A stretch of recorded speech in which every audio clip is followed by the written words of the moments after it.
Hello friends, स्वागत है आपका ICSE टाटा में। तो दोस्तों हम लोगों ने NCERT बुक का सीरीज शुरू किया है, जिसमें आपको सबसे पहले हिस्ट्री कराया जा रहा है। और यह जो हिस्ट्री हम लोग करा रहे हैं क्लासिक्स से करा रहे हैं। NCERT के हर बुक हमारे चैनल पे NCERT का क्लासिक्स से ही कराया जाएगा। तो हिस्ट्री का हमारा जो हिस्ट्री का हिस्ट्री का जो बुक शुरू हुआ है उसमें आपको पहला चैप्टर पहले ही अपलोड हो चुका है, और आज हमारा जो है वह दूसरा का चैप्टर है। ऐसे ही करके हम धीरे धीरे पूरे NCERT के जितने भी सब्जेक्ट है सबको कंप्लीट कर लेंगे। दोस्तों, आपको पता है कि आजकल जितने भी एग्ज़ाम लिए जा रहे हैं उसमें NCERT का बहुत बड़ा रोल रह रहा है। आपको लगभग 90% क्वेश्चन आपको NCERT से ही मिल रहा है।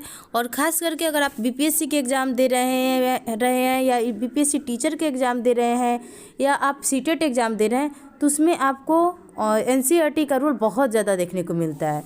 तो इसी को ध्यान में रखते हुए हम लोगों ने सोचा है कि NCERT का भी बुक कराया जाए, ताकि हमें आप लोग को थोड़ा सा एग्ज़ाम में क्वेश्चन करने में थोड़ा सा आसानी हो। ठीक है, तो देखिए, इसके पहले हमने पहला चैप्टर कंप्लीट कर लिया है, और आज का जो दूसरा का चैप्टर है उसमें आखेट खाद्य संग्रह से भोजन उत्पादन तक इस चैप्टर में दिया गया है। तो चलिए शुरू करते हैं। आज के चैप्टर में, पिछले वाले चैप्टर में एक लड़की को मान करके पूरा बताया गया था, और अभी क्या है, एक लड़की के बारे में करके बताया गया। ठीक है, तो इसको हम नहीं पढ़ेंगे, ये आप देखिए। मेरे पढ़ाने के बाद आप क्या करेंगे ना, NCERT का ये जो सॉफ्ट कॉपी है, सॉफ्ट बुक है, उसको डाउनलोड कर लेंगे E-बुक से। और इसमें क्या होगा कि आप खुद से भी एक बार पढ़ लेंगे तो और अच्छा रहेगा। मेरे पढ़ाने के बाद आप एक बार पढ़ेंगे तो क्या होगा कि एक बार आप देख चुके हैं, फिर दोबारा पढ़ेंगे तो आपको ज़्यादा समझ में आएगा। ठीक है, नहीं तो आप खुद से भी पढ़ सकते हैं, इसमें कोई दिक्कत नहीं है। लेकिन थोड़ा सा कहीं और से एक बार देख लिया जाता है तो पढ़ने में थोड़ा सा आसानी हो जाता है। तो चलिए, पहला टॉपिक हमारा दे रहा है कि आरंभिक मानव, जो प्रारंभिक मानव थे, आखिर वे इधर उधर क्यों घूमते थे। ठीक है, तो देखिए दिया गया है कि हम उन लोगों के बारे में जानते हैं जो इस उपमहाद्वीप में 20 लाख साल पहले रहा करते थे। आरंभिक मानव के मतलब क्या होते हैं? अभी जो हम आरंभिक मानव का जब चर्चा करते हैं तो हम उस इंसान के बारे में जानते हैं, उन लोगों के बारे में जानते हैं जो हमारे महाद्वीप में लगभग 20 लाख साल पहले रहा करते थे। आज हम उन्हें आखेटक यानी खाद्य संग्राहक के नाम से जानते हैं। ठीक है, तो आखेटक और खाद्य संग्रह किसे कहते हैं? तो जो भी भोजन के इंतजाम करने की विधि था उनका, मतलब जो भोजन इकट्ठा करते थे ना, उन्हें आखेटक या खाद्य संग्रह कहा जाता। आखेटक उन्हें कहते थे जो क्या करते थे, जानवरों का शिकार करते थे। तो आगे दिया गया है कि भोजन के इंतजाम करने की विधि के आधार पर उन्हें इस नाम से पुकारा जाता है। आमतौर पर खाने के लिए वे जंगली जानवरों का शिकार करते थे, मछलियाँ और चिड़िया पकड़ते थे, फल मूल, दाने, पत्तियाँ, अंडे इकट्ठा किया करते थे। यानी कि इनके भोजन का मुख्य स्रोत क्या होता था उस समय? जंगली जानवर के शिकार करते थे, उन्हें खाते थे, मछली पकड़ते थे और चिड़िया पकड़ते थे। यही इनके भोजन का मुख्य साधन था। फिर जंगलों से फल मूल इकट्ठा करते थे, कुछ दाने इकट्ठा करते थे, अंडा इकट्ठा करते थे। इन सारी चीज़ों को इकट्ठा करके ये अपने खाने का मूल स्रोत बनाते थे और खाना करते थे, जीवन यापन व्यतीत करते थे। इसलिए इन्हें क्या कहा जाता था? आखेटक यानी आखेटक खाद्य संग्राहक कहा जाता था। ठीक है, आखेटक खाद्य संग्राहक समुदाय के लोग एक जगह से दूसरी जगह घूमते रहते थे। ऐसा करने के कई कारण थे। जाहिर सी बात है, उन्हें जंगल से शिकार करना होता था, मछली पकड़ना होता था, चिड़िया पकड़ना था। एक जगह तो उन्हें मिलेगा ही नहीं, मिलेगा भी नहीं। और इसका कारण भी बहुत सारा कारण है, लगभग 3-4 कारण दिया गया है, जिसमें कि आपको पहला कारण यह है कि अगर ये एक ही जगह पे ज़्यादा दिनों तक रहते थे तो क्या होता था कि आसपास के जितने भी पौधे हैं उनके ऊपर जो फल आते थे या जो जानवर फल आते थे उनको जानवरों को खाकर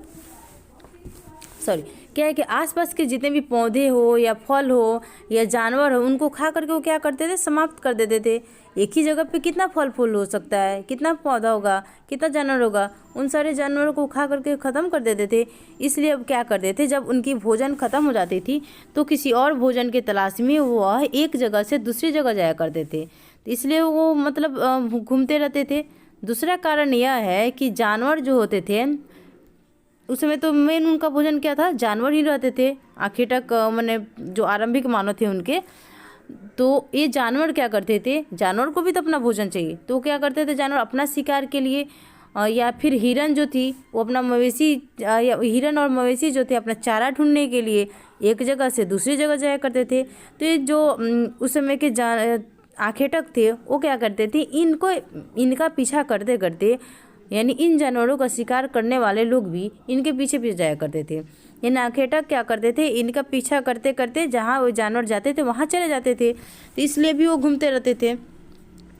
आपको तीसरा कारण यह मिलेगा कि पेड़ और पौधों में फल फूल अलग अलग मौसम में आते हैं। आज भी हम देखते हैं कि आम का अलग समय होता है, मतलब हर फसल का अलग अलग समय होता है, ठीक है। तो जैसे किया है फल फूल अलग अलग मौसम में आते थे, तो उस समय के जो लोग थे, आरंभिक मानव थे, वो इसलिए लोग क्या करते थे, उनकी तलाश में मौसम के अनुसार एक जगह से दूसरे जगह घूमते रहते थे। और चौथा कारण यह है कि पानी के बिना किसी भी प्राणी या पेड़ पौधे का जीवित रहना संभव नहीं होता। और पानी आपको झीलों, झरनों तथा नदियों में ही मिलता है। यद्यपि कई नदी और झीलों का पानी कभी नहीं सूखता, लेकिन कुछ नदी और झील होते हैं जिन्हें सिर्फ पानी बारिश के बाद ही मिल पाता है। इसलिए झीलों और नदियों के किनारे बसे लोगों को सूखे मौसम में पानी की तलाश में इधर उधर जाना पड़ता था। तो यह भी कारण हो सकता है, ठीक है।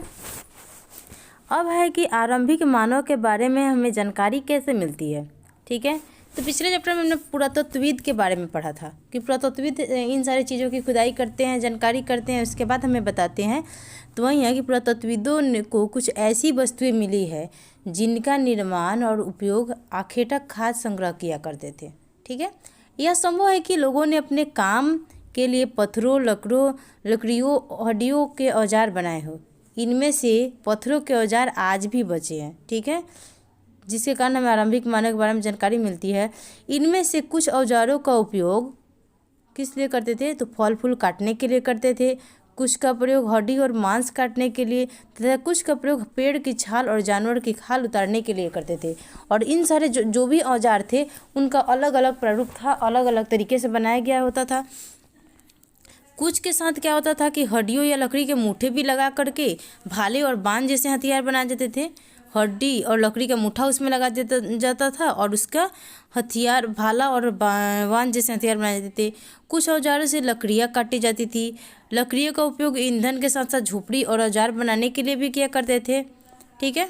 जैसे यहाँ पे आप देख सकते हैं, ये पत्थर का एक नुकीला सा क्या है, औजार है, उससे भी नुकीला है। तो इस पत्थर से आप देख सकते हैं पेड़ की खुदाई की जाती थी, मतलब ज़मीन की खुदाई करके पेड़ उगड़ा ये सब रोपा जाता था। और ये इससे भी पतला है यहाँ पे एक औजार, जिससे क्या हो रहा है, यहाँ पे सिलाई किया जा रहा है, जिसके बारे में यहाँ पे दिया है कि पत्थर के औजार का उपयोग बाएं, यानी इसके बारे में दिया है कि इंसान के खाने योग्य जड़ों को खोदने के लिए किया जाता था, ठीक है, मिट्टी खोदने के लिए। और दाएं तरफ जो ये पतला वाला है, ये जानवरों की खाल से बने वस्त्रों को सिलने के लिए किया जाता था।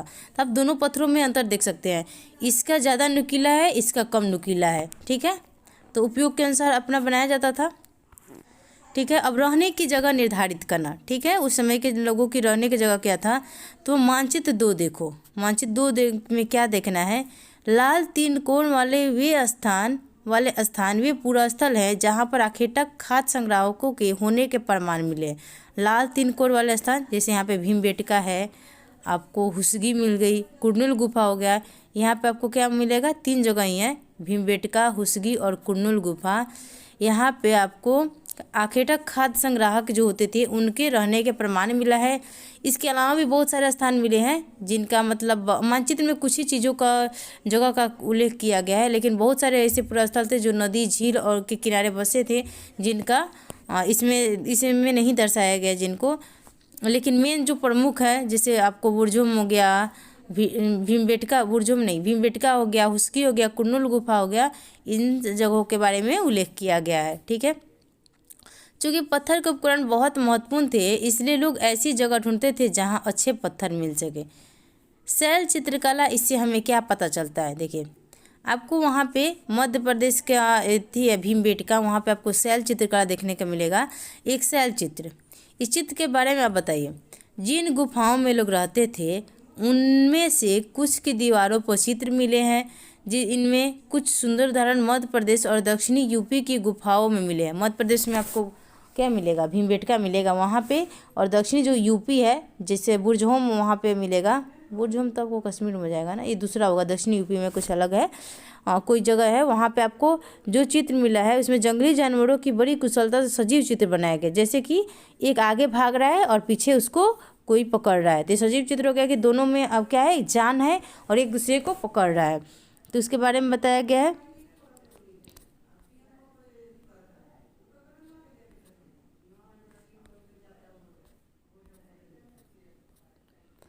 पुरास्थल क्या होता है, यहाँ पे पुरास्थल के बारे में बताया गया है। तो पुरास्थल उस स्थान को कहते हैं, पुरास्थल उस स्थान को कहते हैं जहाँ पे आपको औजार मिलेगा, बर्तन मिलेगा और इमारतों जैसी वस्तुओं के अवशेष मिलते हैं। और ऐसी वस्तुओं का निर्माण लोगों ने अपने काम के लिए किया करता था, यानी जो आरंभिक मानव थे उन लोगों ने अपने जो काम थे उसके लिए इसका प्रयोग करते थे, और बाद में वे उन्हीं वहीं पे छोड़ गए।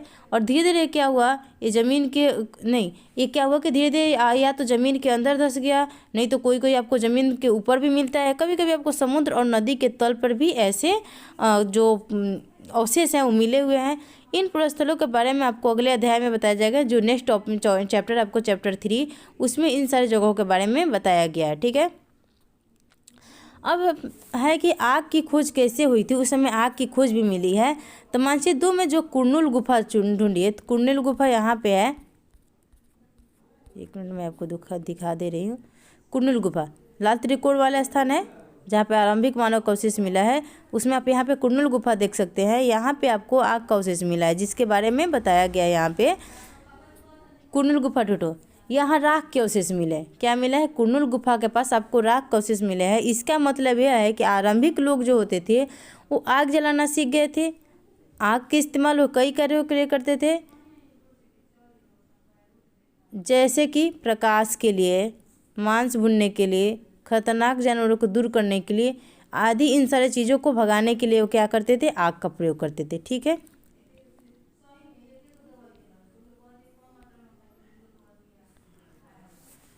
नाम और तिथियाँ, जो नाम और तिथि उस समय के समय को बताया गया है और उसका नाम रखा गया है, उनके बारे में बताया गया है कि हम जिस काल के बारे में पढ़ रहे हैं, हम किस काल के बारे में पढ़ रहे हैं, आखेटक, खाद्य संग्राहक और आरंभिक मानव के बारे में पढ़ रहे हैं। तो जिस काल के बारे में हम पढ़ रहे हैं, पुरातत्वविदों ने उनके बड़े बड़े नाम रखे हैं। आरंभिक काल को जिस आरंभिक काल को हम पढ़ रहे हैं उसे पुरातत्वविद जो है उन्हें उसका नाम पूरा पाषाण काल रखा है। पूरा पाषाण काल क्यों रखा है, क्योंकि उस समय आपको पत्थर के बड़े बड़े अवशेष देखने को मिले, बड़े बड़े औजार देखने को मिले, जिसके कारण क्या हुआ। तो सबसे पहले हम देखेंगे पूरा पाषाण का मतलब क्या होता है। पूरा होता है मतलब प्राचीन, और पाषाण मतलब क्या होता है, पत्थर। पूरा यानी प्राचीन और पाषाण मतलब पत्थर, यानी प्राचीन पत्थर। उनको बहुत सारे पत्थर के औजार मिले, इसी को क्या हुआ, यह नाम पुरास्थलों से प्राप्त पत्थर के औजारों के महत्व को बताता है। पूरा पाषाण काल आपको कब से मिलेगा, 20 लाख साल पहले से लेकर के 12,000 साल पहले तक के दौरान मिलता है। तो ऐसा क्वेश्चन आपसे पूछ लिया जाता है कि पूरा पाषाण काल का समय कब से कब तक था, तो आपको 20 लाख साल पहले से लेकर के 12,000 साल पहले तक आपको पूरा पाषाण काल होता है। और पूरा पाषाण काल को 3 भागों में बांटा गया है, एक आरंभिक पूरा पाषाण काल, एक मध्य पूरा पाषाण काल, एक उत्तर पूरा पाषाण काल। ठीक है, मानव इतिहास की 99% जो कहानी है और घटना है इसी दौरान घटा हुआ है। ठीक है, पूरा पाषाण काल के दौरान ही पूरा घटा हुआ है। जिस काल में पर्यावरणीय बदलाव मिलते हैं उसे मेसोलिथ यानी मध्य पाषाण काल कहते हैं। ठीक है, पूरा पाषाण काल तो हो गया, यानी आरंभिक पाषाण काल जिसमें आपको बड़े बड़े पत्थर के औजार मिले थे। ठीक है, उसे पूरा पाषाण काल, मध्य आरंभिक पूरा पाषाण काल कहा गया। लेकिन मध्य पाषाण काल किसे कहते हैं, जिस समय हमें क्या हुआ कि कुछ पर्यावरणीय बदलाव देखने को मिले। उसमें क्या हुआ कि आपको पर्यावरणीय बदलाव के कारण जो पत्थर के औजार का जो नीति था, क्या बोलते हैं, पत्थर के औजार का जो साइज था वो छोटा होने लगा और बहुत सारे बदलाव आने लगे। तो उसे क्या कहा गया, मेसोलिथ यानी मध्य पाषाण युग कहा गया। इसका समय आपको 12,000 साल पहले से लेकर के 10,000 साल पहले तक माना जाएगा। यानी आपसे एग्जाम में पूछा जाएगा कि मध्य पाषाण काल कब से कब तक था, तो 12,000 साल से पहले से लेकर के 10,000 साल तक इनका काल माना जाता है। और इस काल के जो पाषाण थे यानी औजार थे, पत्थर के औजार थे, वो आमतौर पर कैसे मिलने लगे, बहुत छोटे होते थे। और छोटे पत्थर के औजार होने के कारण इन्हें माइक्रोलिथ या लघु पाषाण काल भी कहा जाता है। प्रायः इन औजारों में हड्डी या लकड़ियों के मुट्ठे यानी हंसिया और आरी जैसे औजार मिलते हैं, यानी छोटे छोटे औजार मिलते हैं। आपको हंसिया और आरी भी मिलने लगे। साथ साथ पूरा पाषाण युग और औजार भी इस दौरान बनाए जाते रहे। अगले युग की शुरुआत, यानी आपको जो क्या है, मध्य के बाद उत्तर पूरा पाषाण काल आता है। तो अगले युग की शुरुआत कब से होती है? 10,000 साल पहले से लेकर के 10,000 साल पहले से होती है, ठीक है। और इसे या तो उत्तर पाषाण काल बोलते हैं या नवपाषाण युग भी कहते हैं। तो आपको मध्य पाषाण काल कब से कब तक हो जाएगा? 12,000 साल पहले से लेकर के 10,000 साल पहले तक होगा। और उत्तर पाषाण काल आपको 10,000 साल पहले से शुरुआत होती है।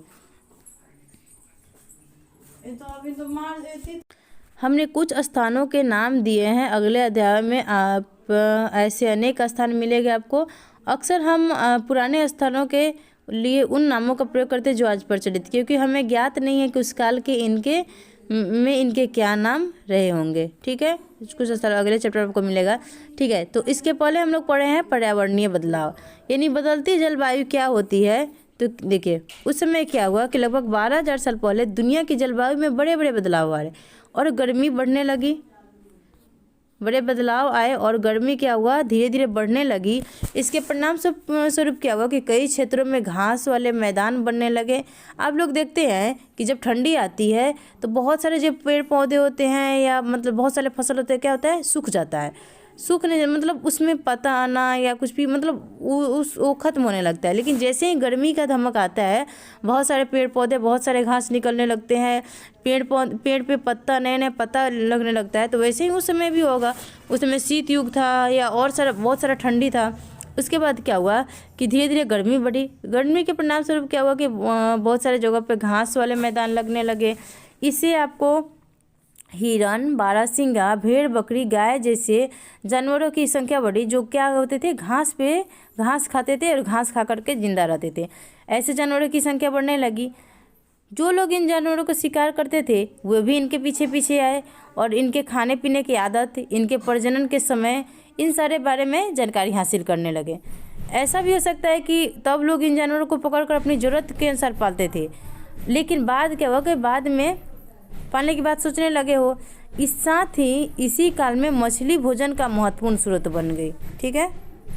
चलिए तो अब हम देखते हैं कि खेती और पशुपालन की शुरुआत कैसे हुई। देखिए इस दौरान क्या हुआ, उपमहाद्वीप के भिन्न भिन्न इलाकों में गेहूं, जौ और धान जैसे अनाज प्राकृतिक रूप से उगने लगे। जैसे कि आप पहले पढ़े हैं, क्या हुआ कि जलवायु परिवर्तन होने लगा, बहुत सारे घास वगैरह आने लगे। ऐसे ही क्या हुआ कि खाने योग्य भी बहुत सारे चीज़ उगने लगे, जैसे गेहूँ, धान, जौ खुद से प्राकृतिक रूप से उगने लगे।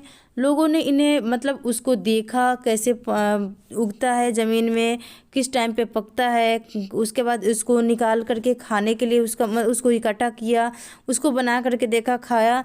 तो ऐसे क्या हुआ, शायद महिला, पुरुष और बच्चों ने भी इन अनाजों को भोजन के लिए बटोरना शुरू कर दिया। साथ ही वे भी सीखने लगे कि अनाज कहाँ उगते हैं, किस मौसम में उगते हैं, कब पक कर तैयार होते हैं। ऐसा करते करते लोग क्या हुए कि अनाज को खुद से पैदा करने लगे। जब उन्हें मौसम के बारे में पता चल गया, कब उसे उगाना है, कब पक के तैयार होता है, जब समय के बारे में पता चल गया, तो लोग क्या किए, इस अनाज को खुद पैदा करना सीख गए। इस प्रकार वे क्या हुए, धीरे धीरे कृषक बन गए। इसी तरह लोग जानवरों को पालना शुरू किया। वो क्या किए कि घर के अपने आसपास चारा रखकर जानवरों को आकर्षित करते थे, उसके बाद उन्हें पालतू बनाते थे। सबसे पहले जिस जंगली जानवर को उन्होंने पालतू बनाया वह कुत्ते का जंगली पूर्वज था। कुत्ता क्या होता है, वफादार होता है और मतलब बहुत इनोसेंट रहता है। अगर आप उसकी रक्षा करेंगे, आप उसका केयर करेंगे, तो आपका भी उससे ज़्यादा केयर करता है। तो ऐसे ही देखते देखते लोगों ने कुत्ते को पालतू बनाया। धीरे धीरे लोग भेड़, बकरी, गाय, सूअर जैसे जानवरों को अपने घरों के नज़दीक आने के उत्साहित किए। ऐसे जो जानवर होते थे झुंड में रहते थे और ज़्यादातर घास खाते थे, ठीक है। अक्सर लोग क्या करते थे, जिस जानवर को पालतू बनाए थे वो उन जानवरों को जंगली जानवरों से सुरक्षा किया करते थे। उसके बाद जब वो जंगली जानवर से रक्षा करते थे तो जानवर भी बहुत वफादार होते हैं, तो इन मानव जाति की भी रक्षा करते थे। ऐसे करते करते क्या हुआ, लोगों ने उन्हें पालतू बनाना सीखा और पशुपालक बन गए। अब घरेलूकरण की प्रक्रिया कैसे शुरू हुई, क्योंकि उस समय लोग तो इसके पहले तो लोग घूमते रहते थे, फिर घरेलूकरण कैसे शुरू हुई। तो देखिए क्या हुआ, लोगों ने जैसे हम लोग पढ़े हैं पहले कि लोगों ने पौधा उगाना, जानवर की देखभाल करने के लिए घरेलू उपकरण की प्रक्रिया का नाम दिया गया, क्योंकि लोग पौधा उगाना सीख गए, जानवरों को एक पास अपने पास रखने लगे, तो इसलिए इसका क्या नाम रख दिया गया, घरेलू उपकरण प्रक्रिया नाम दिया गया। अपनाए गए पौधे तथा जानवर अक्सर क्या होते थे, जंगली पौधों तथा जानवरों से भिन्न होते थे। इसकी वजह यह है कि इस प्रक्रिया के तहत अपनाए गए पौधे या जानवरों का लोग चयन करते थे। उदाहरण के तौर पर उन्हीं पौधों तथा जानवरों का चयन करते थे जिनके बीमार होने की संभावना कम होती थी, जैसे कुत्ता बहुत कम बीमार होता है, ठीक है। यही नहीं, लोग उन्हीं पौधे को चुनते थे जिनसे बड़े दाने वाले अनाज पैदा होते थे, जैसे गेहूँ, चावल, ये सब बड़े बड़े दाने हो गए, ठीक है। तो वैसे मतलब अनाज का वृद्धि करते थे, चुनते थे जिनसे क्या होता था, बड़े बड़े दाने वाले अनाज पैदा होते थे और जिनकी जो डंठला होती थी बहुत मजबूत होते थे, और अनाज पकने के बाद वो गिरे नहीं। डंठला मजबूत होगा तो अनाज गिरेगा नहीं, इसलिए अनाज के पक्के दानों को के भार को संभाल सके, ऐसे अनाज का क्या करते थे, चुनाव करते थे। ऐसे पौधों के बीजों को संभाल कर रखा जाता था ताकि फिर से उगाने के लिए उनके गुण सुरक्षित रह सके। उन्हीं जानवरों को आगे प्रजनन के लिए चुना जाता था जो आमतौर पर अहिंसक होते थे। इसलिए हम देखते हैं कि पाले गए जानवर तथा किसी के लिए अपनाए गए पौधे जंगली जानवरों तथा पौधे से धीरे धीरे भिन्न होते गए। मिसाल के तौर पर जंगली जानवरों की तुलना में पालतू जानवरों के दांत और सींग छोटे होते थे। हाँ, यह प्रक्रिया पूरी दुनिया में धीरे धीरे चलती रही। यह करीब 12,000 साल पहले शुरू हुई। वास्तव में आज हम जो भोजन करते हैं वो इसी प्रक्रिया की वजह से है। जो उस टाइम किया गया था, धीरे धीरे वही प्रक्रिया आगे चल के और विकसित होने लगा।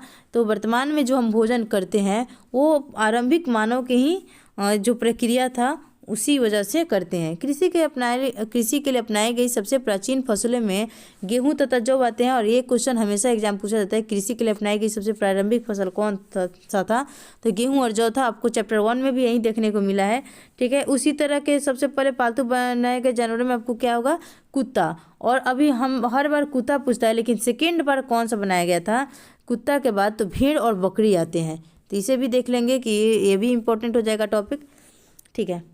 अब दे रहा है आपका कि एक नवीन जीवन शैली की शुरुआत कैसे हुई, ठीक है। तो आप किसी पौधे के बीज को बोकर देखें, आप पाएंगे कि इसे विकसित होने में कुछ वक्त लगता है, ठीक है।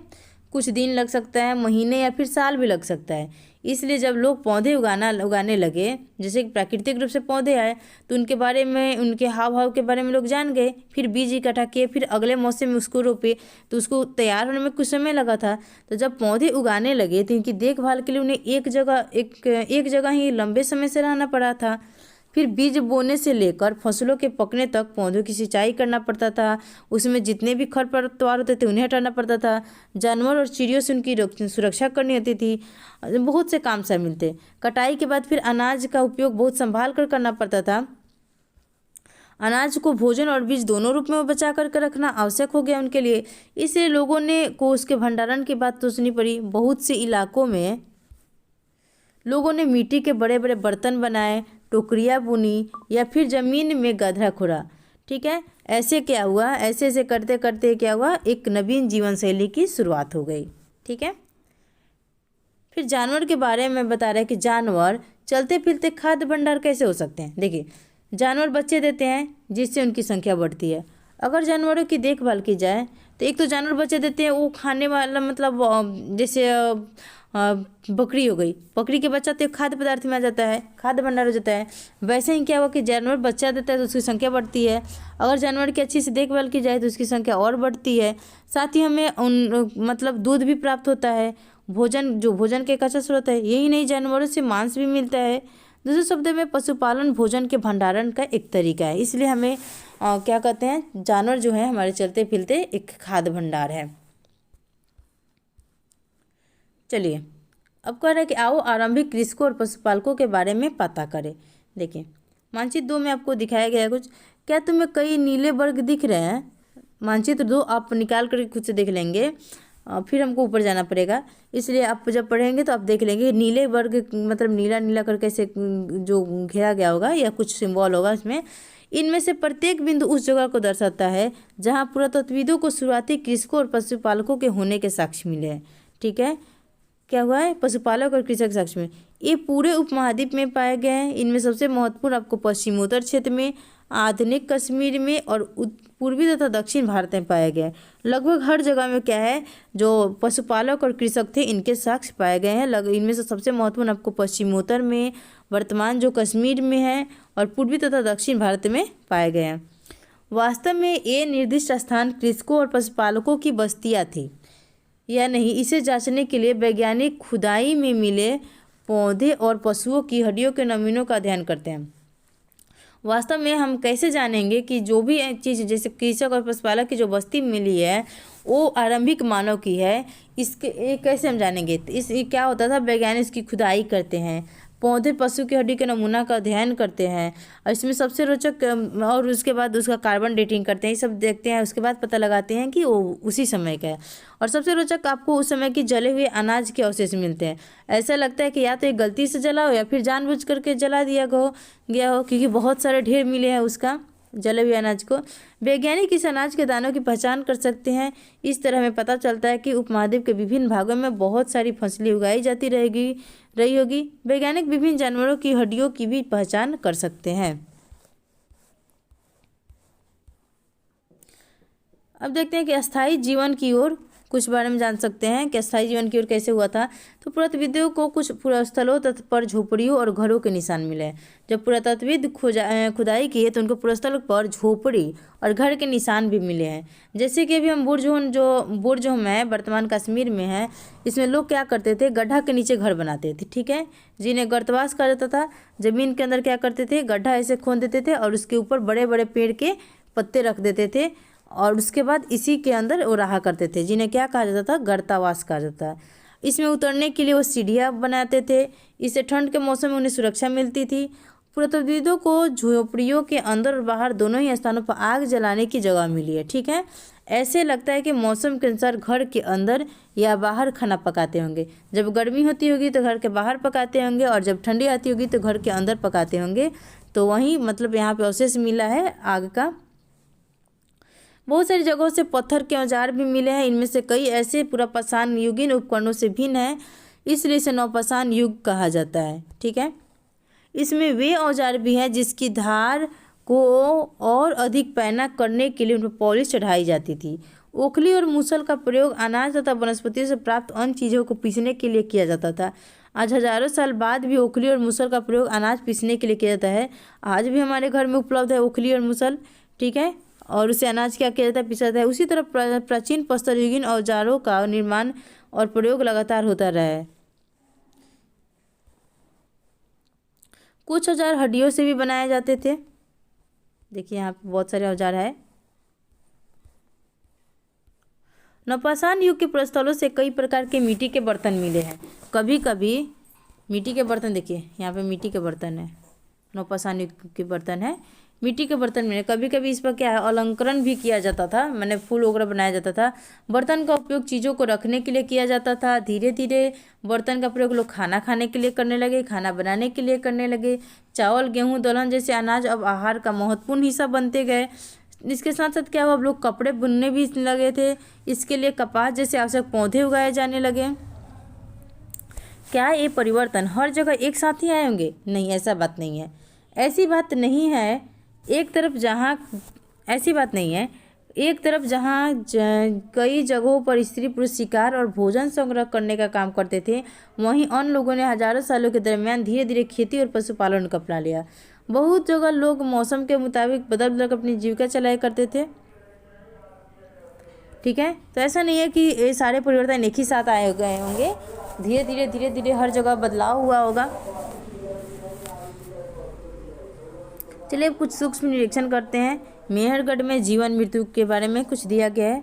तो देखिए, यह ईरान जो मेहरगढ़ है, यह ईरान जाने वाले सबसे महत्वपूर्ण रास्ते बोलन दर्रे के पास हरा भरा समतल स्थान है। मेहरगढ़ वह स्थान है जहाँ के स्त्री पुरुषों ने इस इलाके में सबसे पहले जौ, गेहूँ उगाना और भेड़ बकरी पालना शुरू किया था। मेहरगढ़ कौन सा स्थान है जहाँ पे स्त्री पुरुष दोनों ने मिल करके सबसे पहले जौ, गेहूँ उगाना और भेड़ बकरी पालना शुरू किया था। पहले में हम लोग पढ़ा कि सबसे पहले क्या उगाया गया था, गेहूँ और जौ उगाया गया था। तो मेहरगढ़ के पास ही सबसे पहले उगाया गया था और भेड़ बकरी पालना सबसे पहले शुरू किया गया था यहाँ पे। और यह ईरान जाने वाला सबसे महत्वपूर्ण रास्ता बोलन दर्रा के पास है। ठीक है, यहाँ विभिन्न प्रकार के जानवरों की हड्डियाँ मिली है, जिसमें आपको हिरन और सूअर जैसे जंगली जानवर तथा भेड़ और बकरी की भी हड्डी है। मेहरगढ़ में इसके अलावा चौकोर तथा आयताकार घरों के अवशेष हैं। प्रत्येक घर में 4 या उससे ज़्यादा कमरे हैं, जिनमें से कुछ संभवतः भंडारण के काम आते हैं। ये मेहरगढ़ जो है ना नवपाषाण काल से संबंधित है। ठीक है, मृत्यु के बाद सामान्यतः मृतक के सगे संबंधी उसके प्रति सम्मान जताते हैं। लोगों की आस्था है कि मृत्यु के बाद भी जीवन होता है, इसलिए कब्रों में मृतकों के साथ कुछ सामान भी रखे जाते थे। मेहरगढ़ के बाद बता रहा है कि वहाँ पे मृत्यु के बाद क्या होता था। लोगों का ये मानना था कि लोग मृत्यु के बाद भी जीवित रहता है, इसलिए जब वो मरते थे तो उनके कब्र में जो शव होता था उनके साथ साथ कुछ सामान रखा जाता था, जो कि उनके उपयोगी सामान होते थे। मेहरगढ़ में एक ऐसी कब्र मिली है, एक कब्र में मृतक के साथ एक बकरी को भी दफनाया गया था। ठीक है, समझते से परलोक में मृतक के खाने के लिए रखा गया होगा। देखिए कितना बड़ा सिंबल है कि मेहरगढ़ में एक जो कब्र मिला है उसमें एक मृतक है, मृतक की हड्डी है, और साथ में एक बकरी की भी हड्डी मिला है, जिससे पता चलता है कि इसमें जिस आदमी की मृत्यु हुई होगी उनके साथ साथ एक बकरी को भी दफना दिया गया होगा। और यह मानते हुए कि मृतक को खाने के लिए परलोक में क्या मिलेगा, मतलब बकरी मिलेगी। ठीक है, तो चैप्टर 2 कंप्लीट होता है। मिलते हैं कल नेक्स्ट वीडियो में चैप्टर 3 के साथ। ज़्यादा से ज़्यादा चैनल को लाइक, सब्सक्राइब और शेयर ज़रूर करें। और जब आप अपने खुद से पढ़ेंगे तो इन सारे क्वेश्चन को कर लेंगे। उसके बाद जो उपयोगी शब्द दिया है इसके बारे में भी मतलब जानने की कोशिश करेंगे। वैसे इन सारे सब्जेक्ट जो शब्द हैं इस सब का यूज हुआ है चैप्टर में, तो उसे भी आप समझ लेंगे। तो मिलते हैं नेक्स्ट वीडियो में।